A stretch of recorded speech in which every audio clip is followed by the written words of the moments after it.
ഒരു രാജ്യത്തിന് വിലയിടാൻ പറ്റുമോ? ഒന്ന് ആലോചിച്ച് നോക്കൂ. ഓരോ പൗരനും ലക്ഷക്കണക്കിന് രൂപ കൊടുത്ത് ഒരു രാജ്യം തന്നെ വിലയ്ക്ക് വാങ്ങാൻ അമേരിക്ക തയ്യാറെടുക്കുന്നു എന്ന് കേട്ടാൽ എങ്ങനെയുണ്ടാകും? അതെ, ഇന്ന് നമ്മൾ നോക്കാൻ പോകുന്നത് ഗ്രീൻലാൻഡിനെക്കുറിച്ചുള്ള അങ്ങനെ ഒരു അവിശ്വസനീയമായ പക്ഷേ ഇതുവരെ സ്ഥിരീകരിക്കാത്തൊരു റിപ്പോർട്ടിനെക്കുറിച്ചാണ്. അപ്പോൾ ഈ റിപ്പോർട്ട് നമ്മളുടെയൊക്കെ മനസ്സിലുണ്ടാക്കുന്ന ഏറ്റവും പ്രധാനപ്പെട്ട ചോദ്യം ഇതാണ്: ഒരു രാജ്യത്തിന് ശരിക്കും എന്തു വിലയാണുള്ളത്? റിപ്പോർട്ടുകൾ ശരിയാണെങ്കിൽ അമേരിക്ക ഗ്രീൻലാൻഡിലെ ഓരോ പൗരനും, ഒന്നോർക്കണം, ഓരോ വ്യക്തിക്കും ഓഫർ ചെയ്യാൻ പോകുന്ന തുകയാണിത്. $1,00,000. അപ്പോൾ എന്താണ് ഈ ഞെട്ടിക്കുന്ന ഓഫറിന് പിന്നിൽ? ഇതിന്റെ വിശദാംശങ്ങൾ എന്തൊക്കെയാണ്? നമുക്കൊന്ന് ആഴത്തിൽ പരിശോധിക്കാം. സംഭവം വളരെ ലളിതമാണ്. ഗ്രീൻലാൻഡിലെ ഏകദേശം 56,000 വരുന്ന ഓരോ പൗരൻ്റെയും അക്കൗണ്ടിലേക്ക് പണം നേരിട്ട് നൽകും. ഒരൊറ്റ കണ്ടീഷൻ മാത്രം: അമേരിക്കയുടെ ഭാഗമാകാൻ അവർ വോട്ട് ചെയ്യണം. അതാണ് ഈ റിപ്പോർട്ടിൽ പറയുന്ന ഡീൽ. ഈയൊരു പദ്ധതി നടപ്പാക്കാൻ വേണ്ടി റിപ്പോർട്ടിൽ ഒരു പ്രത്യേക മാർഗം പറയുന്നുണ്ട്. അതിനെ അവർ വിളിക്കുന്നത് FAA ഡ്രാഫ്റ്റ് എന്നാണ്. എന്താണിത്? ഈ റിപ്പോർട്ട് അനുസരിച്ച് FAA ഡ്രാഫ്റ്റ് എന്ന് പറയുന്നത് വെറുമൊരു പേപ്പർ വർക്കല്ല. ഗ്രീൻലാൻഡിന്റെ പരമാധികാരം ഡെൻമാർക്കിൽ നിന്ന് അമേരിക്കയിലേക്ക് പൂർണ്ണമായി മാറ്റുന്നൊരു പ്രക്രിയയാണ്. അതായത് അവരുടെ സുരക്ഷ, വിദേശകാര്യങ്ങൾ, സാമ്പത്തികം എല്ലാം അമേരിക്കയുടെ കയ്യിലാവും. ചുരുക്കി പറഞ്ഞാൽ ഗ്രീൻലാൻഡ് അമേരിക്കയുടെ ഒരു ഭാഗമായി മാറും. അപ്പോൾ ഇതെങ്ങനെ നടപ്പിലാക്കും? ആ റിപ്പോർട്ടിൽ പറയുന്നതനുസരിച്ച് ഇതിനൊരു 4 സ്റ്റെപ്പുണ്ട്. ആദ്യം തന്നെ അമേരിക്കൻ കോൺഗ്രസ് ഈ ഡ്രാഫ്റ്റ് പാസ്സാക്കണം. അത് കഴിഞ്ഞാൽ നേരെ ഗ്രീൻലാൻഡിൻ്റെ പാർലമെൻറ്റിലേക്ക് അയക്കും, അവർ അംഗീകാരത്തിനായിട്ട്. അവിടെ നിന്നും അത് പാസ്സായാൽ അടുത്തത് ജനങ്ങളിലേക്കാണ്, ഒരു ജനഹിത പരിശോധന. അതിലൊരു 51% പേരെങ്കിലും യെസ് പറഞ്ഞാൽ അത്രയേ ഉള്ളൂ, ഗ്രീൻലാൻഡ് അമേരിക്കയുടെ 51ാമത്തെ സ്റ്റേറ്റായി മാറും. പക്ഷേ ഗ്രീൻലാൻഡിലെ ജനങ്ങൾക്ക് ഇതത്ര എളുപ്പമുള്ളൊരു തീരുമാനമായിരിക്കുമോ? ആലോചിച്ചു നോക്കൂ. $1,00,000 വേണ്ടി അവർക്ക് എന്തൊക്കെയായിരിക്കും നഷ്ടപ്പെടുക? ഇവിടെയാണ് ശരിക്കും കാര്യങ്ങൾ കോംപ്ലിക്കേറ്റഡ് ആവുന്നത്.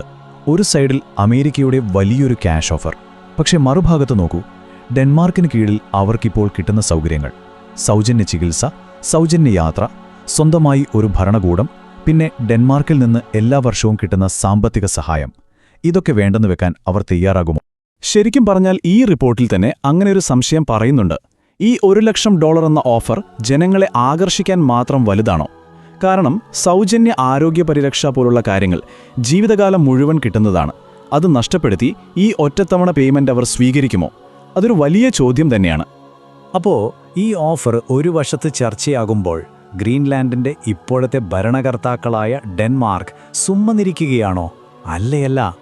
അവരുടെ പ്രതികരണത്തെക്കുറിച്ചാണ് റിപ്പോർട്ടിൻ്റെ അടുത്ത ഭാഗം. അവരുടെ നീക്കങ്ങൾ വെറും വാക്കുകളിലല്ല, പ്രവൃത്തിയിലാണ്. റിപ്പോർട്ടുകൾ വിശ്വസിക്കാമെങ്കിൽ ഡെൻമാർക്ക് ഒരു വലിയ സൈനികാഭ്യാസത്തിന് കോപ്പുകൂട്ടുകയാണ്. അതും ഗ്രീൻലാൻഡിന് തൊട്ടടുത്ത്. ഫ്രാൻസ്, സ്പെയിൻ തുടങ്ങിയ മറ്റ് നാറ്റോ രാജ്യങ്ങളെയും കൂടെ കൂട്ടിയിട്ടുണ്ട്. എന്തിനാണെന്നോ? ഒരു അധിനിവേശമുണ്ടായാൽ എങ്ങനെ പ്രതിരോധിക്കുമെന്ന് പരിശീലിക്കാൻ. ഇതാർക്കാണ് അവർ കൊടുക്കുന്ന സന്ദേശം? വളരെ വ്യക്തമായി പറഞ്ഞാൽ ഇതൊരു രാഷ്ട്രീയ ചർച്ചയുടെ തലത്തിൽ നിന്നും മാറി ഒരു സൈനിക ശക്തി പ്രകടനമായി മാറാനുള്ള സാധ്യതയുണ്ടെന്നാണ് ഈ റിപ്പോർട്ട് സൂചിപ്പിക്കുന്നത്. ഡെൻമാർക്ക് അമേരിക്കയ്ക്ക് ഒരു മുന്നറിയിപ്പ് കൊടുക്കുകയാണോ ഇതിലൂടെ? ശരി, അമേരിക്കയുടെ ഈ നീക്കത്തിനോട്, ഡെൻമാർക്കിൻ്റെ ഈ തയ്യാറെടുപ്പിനോട് യൂറോപ്പിലെ മറ്റ് പ്രധാന രാജ്യങ്ങൾ എങ്ങനെയാണ് പ്രതികരിക്കുന്നത്? അവിടെയാണ് റിപ്പോർട്ടിലെ ഏറ്റവും ഞെട്ടിക്കുന്ന ഒരു കാര്യം വരുന്നത്. അവർ കംപ്ലീറ്റ് സൈലൻ്റാണ്. റിപ്പോർട്ട് പറയുന്നത് UK, ജർമ്മനി, ഇറ്റലി ഈ രാജ്യങ്ങളിലെ നേതാക്കളോടൊക്കെ മാധ്യമങ്ങൾ ഈ വിഷയത്തെപ്പറ്റി ചോദിക്കുമ്പോൾ അവർ ഒരു മറുപടിയും പറയാതെ അടുത്ത ചോദ്യത്തിലേക്ക് കടക്കുകയാണ്. എന്തുകൊണ്ടായിരിക്കും ഈ നിഗൂഢമായ മൗനം?